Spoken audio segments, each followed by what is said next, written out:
कुछ खबरें आलमी मंजरनामे से। इसराइल की गजा पर वहशियाना बमबारी का सिलसिला जारी है। सियोनी फोर्सेस के हमलों में मजीद 180 से ज्यादा अफराद शहीद जबकि सैकड़ों जख्मी हो गए हैं। गैर मुल्की मीडिया के मुताबिक सियोनी फोर्सेस ने जबालिया पनाहगुज़ीन कैंप पर छापा मार कर 6 फलस्तीनियों को शहीद कर दिया। खान यूनस और दीर अलबलाह के अतराफ में भी हमले जारी हैं। हमलों में गजा की 70% रिहायशी इमारतें तबाह हो गईं।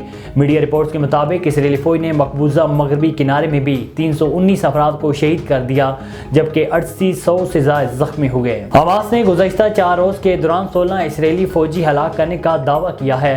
तर्जुमान हमास अबू उबैदा ने न्यूज़ कॉन्फ्रेंस करते हुए कहा है कि गुज़श्ता 4 रोज़ की जंग के दौरान 16 इसराइली फौजी हलाक जबकि दर्जनों जख्मी हुए। अबू उबैदा का कहना था कि हमास के जंगजुओं ने इसराइली फौज के 42 ऑपरेशन को नाकाम बनाया। मुख्तलिफ हमलों में 71 इसराइली फौजी गाड़ियां भी तबाह हुई। इसराइली ड्रोन्स भी मार गिराए। मशरिकी वस्ता की बिगड़ती सूरत-ए-हाल के पेश नज़र अमरीका ने बहर रूम से अपना जंगी बहरी बेड़ा हटाने का फैसला कर लिया। आलमी मीडिया के मुताबिक अमरीका जल्द USS जेराल्ड फोर्ड को बहर रूम के पानियों से निकाल लेगा। दूसरी जानिब हौसी ईरान माउन ने तेहरान आमद के मौके पर सीनियर हुकाम से मुलाकातें की हैं।